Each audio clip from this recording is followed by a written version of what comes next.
The Flint Water Advisory Task Force releases its findings. We'll talk about what should be done next. And how will acts of terror influence who becomes our next president? Today is Sunday, March 27, 2016, and this is Flashpoint. Hi, welcome to Flashpoint. A very happy Easter to you. I'm so glad you're sharing your holiday Sunday morning with us. The last Sunday morning in March means we're just about 7 months from Election Day. There is a reason why we're constantly reminded that elections are marathons rather than sprints. So many different things can happen between now and then. And this week, we saw a combustible ingredient thrown into what is already a very volatile soup. You know, just last week, Turkey suffered bombings in Ankara and Istanbul, killing 41 people. Earlier this month, Al-Qaeda gunmen killed 18 people on the beaches of the Ivory Coast. Earlier this year, Boko Haram gunmen killed 65 people in an attack in Nigeria. But we tend to see Western Europe differently, don't we? Our closest societal doppelganger, with the exception of Canada, I suppose. And the more than 30 people killed in Brussels last week had us again remeasuring and reconsidering those hoping to lead the United States through some very uncertain times. We're going to talk about that this morning. But up first, the Flint Water Task Force delivers its findings, describing, in their words, government failure, intransigence, unpreparedness, delay, inaction, and environmental injustice. We'll talk with one of the leaders of the task force today on Flashpoint.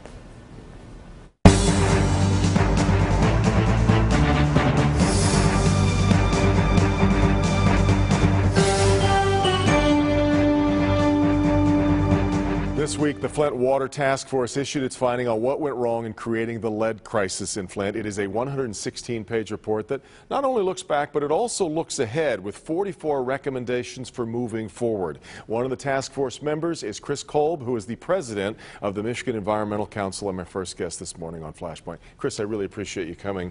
I just sort of synopsize your synopsis of it's not easy to find much that went right when you start talking about how many different steps there went wrong. No, I would say there's a lot went wrong. There were a few things. We did try to highlight some of the things that did go right, and let me just hit those real quick. In fact, the people who brought it to light. Exactly. It was citizens who educated themselves, continued to push on this issue. One resident actually called EPA, which got them involved, which then got them asking the state what's going on. We had, outside experts like Mark Edwards who came to town. Right. We had Mona, Tisha, right, who stood up and under a lot of pressure from the state, said, no, my research is right. You had Miguel de Toro from EPA, right, who really did an outstanding job of doing this. Kurt Guyette, the press. I mean, who we talked about, who was a guest a couple weeks ago. But I think that all of those people stepping up really do frame perfectly the failures. Oh, because definitely. It shouldn't be reliant on those people to bring this to light, should it? No, the very people who are there to guarantee that our drinking water is safe, something that we have to survive, that we all just take for granted. They failed us, yeah. And they failed us in a very big way. When you were holding the news conference this week, releasing the report, I was standing with a couple of reporters who were watching this, and we all thought the same thing. As the governor is sitting there next to you all, and he created the task force. How free did you feel to criticize the governor? How independent did you feel in exploring the state government's role? The governor promised us, as I said at the press conference, two things. He offered us, complete cooperation and complete independence, and I think we got it for the most part. I mean, the access, we had one or two delays on some information, but nothing that couldn't be handled, and we were completely independent. Whatever we wrote, and no one's told us to change one word. The failings do run in a lot of different directions, but I think it's clear when you look at the report, the biggest failure result of all came through the Michigan Department of Environmental Quality, which, in case they ever forget their job, it's right there in the name. They're in charge of environmental quality, and they really let the state down, the city down. They did. They let the city of Flint down. They let the rest of us down as well. But we think there's been a failure, especially in that division, to really go at the heart of what their mission is, and that's to protect human health and the environment. And they need to establish that as their primary goal, and they need to aspire to be the #1 safe drinking program in the country. Yeah. In the Great Lakes state, surrounded by the greatest water resources, in the world, we need to aspire to be #1, not just in that program, but I think that should be our aspiration as a state government. We've always believed it was our greatest strength as given our location. The depth of this, though, when you start looking at, you also really take to task the emergency manager law, which kind of confused whose baby this was. The responsibility picture got very muddy. I pointed to, like this whole who decided to go to the Flint River. Because this, the emergency manager law doesn't have the same public accountability and checks and balances, that question went unanswered for months. Well, it's clear. Seems like a fairly simple question. It should be. And so what we said is that with the emergency manager law, we need to do something to put back some checks and balances, some public accountability, and to have some input for the public, because that's missing right now in this law. We think there's some really easy fixes to that. You could involve the local elected officials more in certain decisions. You could establish an ombudsman process, so local concerns could be brought into the decision-making process, or you could have some sort of appeal process. So, decisions that are made by the EM can be appealed somehow. It is, I think, it's in simple terms, it is easy to blame, boil this down to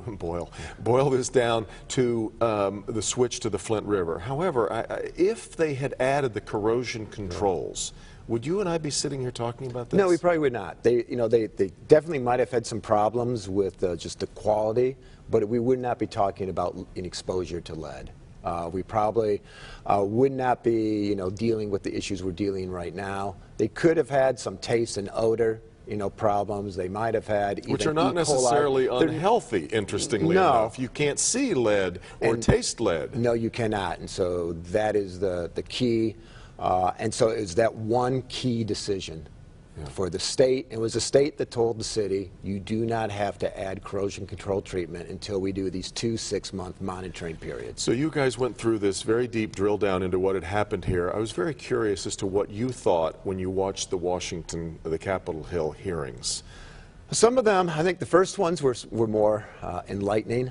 When we got to the last one with the governor and the EPA administrator, I mean, I thought it might be good political theater, or the theater of the absurd at times, but it really it didn't shine any more light onto the situation. No one learned anything new from that testimony. So I was disappointed in the very last one. How much culpability do you place at the desk of Governor Snyder? Harry Truman said the buck stops here, and so for all of the state departments, they report to the governor. He sets sort of the tone. So I think there is, that sort of responsibility. I wish, and I think they wish, and he wishes they would have pushed harder for more answers, quicker, done more. He didn't cause this to happen. I mean, people that work for a department head that, he hired that department head. They made a decision, implemented that decision. Flint followed it along. I think what happens is when things started to go wrong, and time after time after time, they kept asking about it, but they kept saying, well, the water's safe. We've resolved that question. But as these issues just kept coming and coming, when GM went off the water system, at some point you have enough red flags where you have to say, I'm sorry.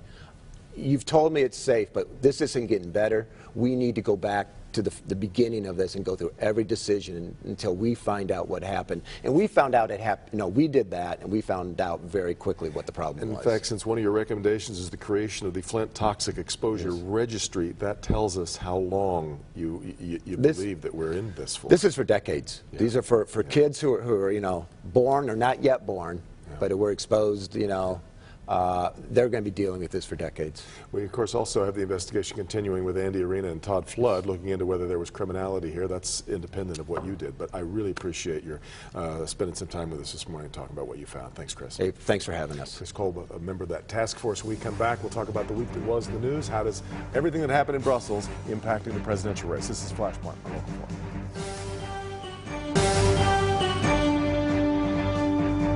4. And welcome back. With the events in Brussels fresh on our minds, let's dig into the continuing war on terror and its impact now on the presidential race.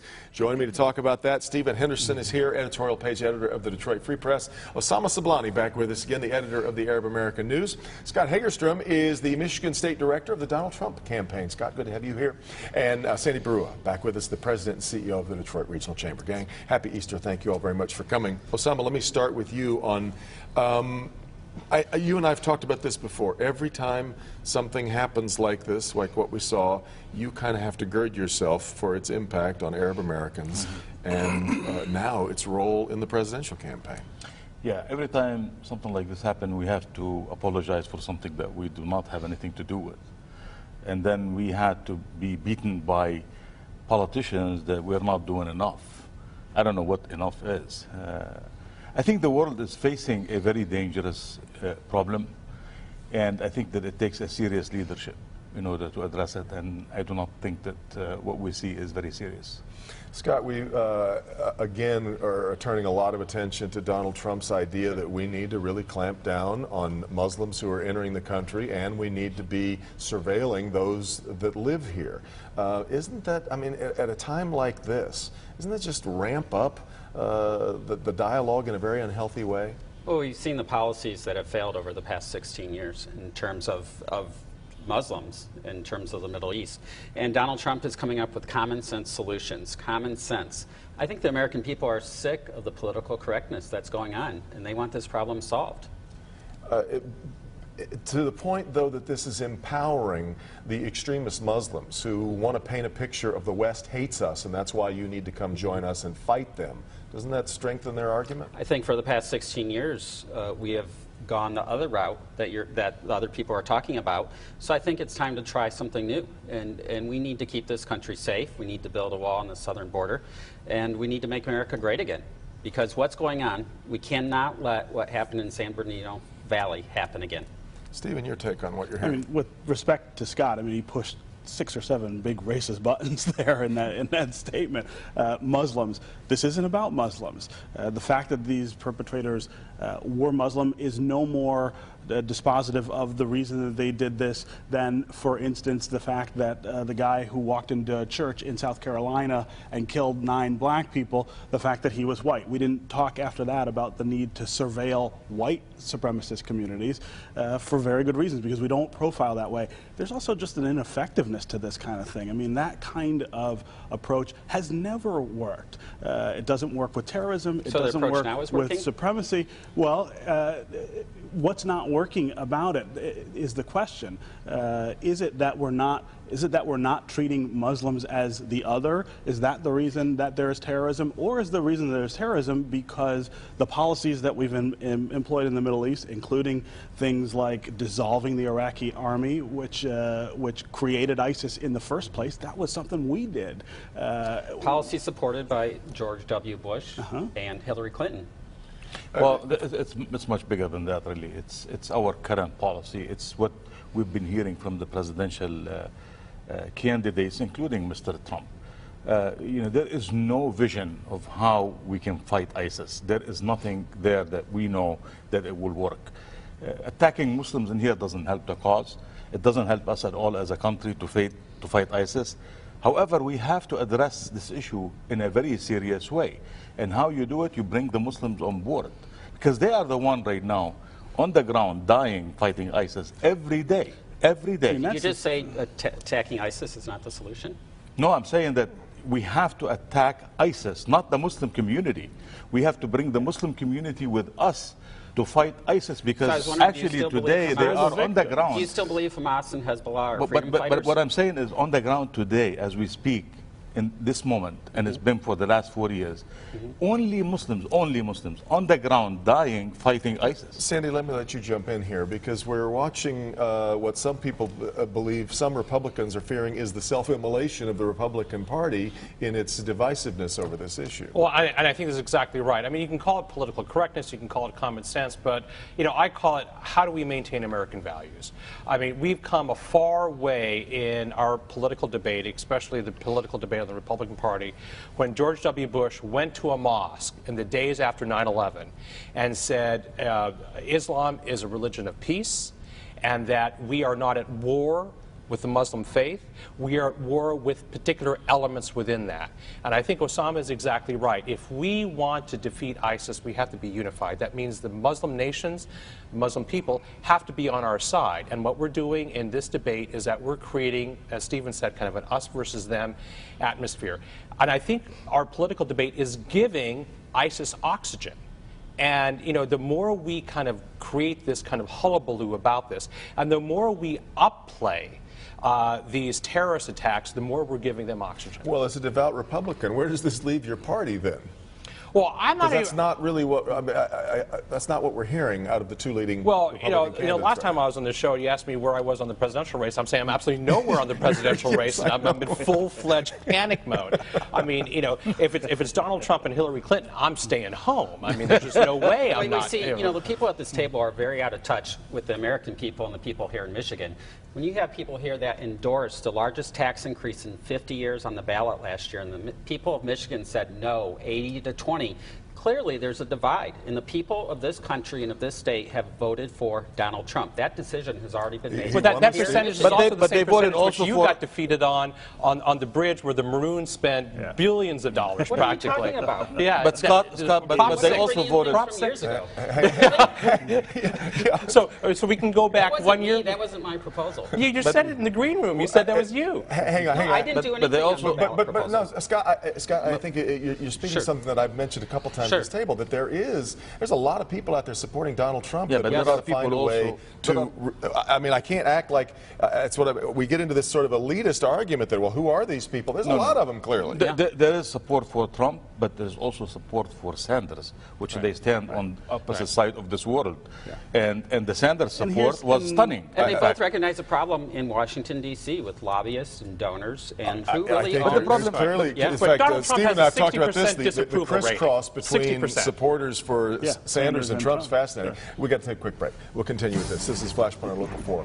More in just a moment.